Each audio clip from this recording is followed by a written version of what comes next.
San Marco per noi significa una bandiera che ha 1100 anni di storia. Pensate, è l'unica bandiera che riporta la parola pace al suo interno, nel mondo. Una bandiera è un simbolo che ha raccolto non solo tutte le genti venete, ma di gran parte delle coste dell'Adriatico e soprattutto nel Mediterraneo. Se andate ancora oggi alla Biblioteca Nazionale di Atene, trovate i trattati tra gli ateniensi e i russi, scritti in che lingua?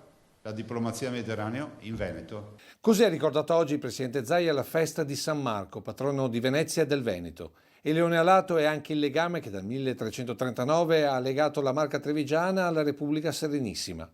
Perché non c'è bastione, varco o palazzo storico che non abbia incastonato il leone con il Vangelo aperto. Ma c'è una storia che lega ancor più Treviso a Venezia rispetto alle altre città, ed è quella dei Cavalieri di San Marco, personalità che si sono contraddistinte per aver difeso in ogni ambito la Serenissima attraverso il simbolo del leone alato. Nato come riconoscimento del Maggior Consiglio o del Doge per i condottieri valorosi in guerra, emblematico il conferimento per la battaglia di Lepanto, nel tempo divenne anche segno di quanti si impegnarono in tutti gli ambiti a difesa del popolo veneto.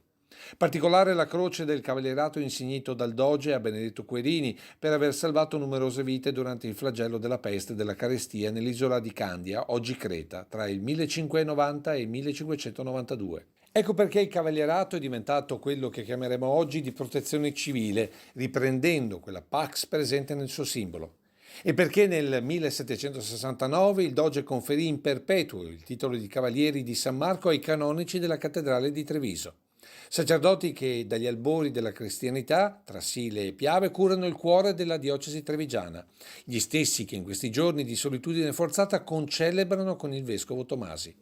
Ma c'è anche la tradizione del boccolo che unisce la Marca a Venezia, perché anche qui e nei giorni del contagio e della clausura c'è chi comunque ha offerto un bocciolo di rosa alla donna amata. Non si trovano fiori, non si trovano.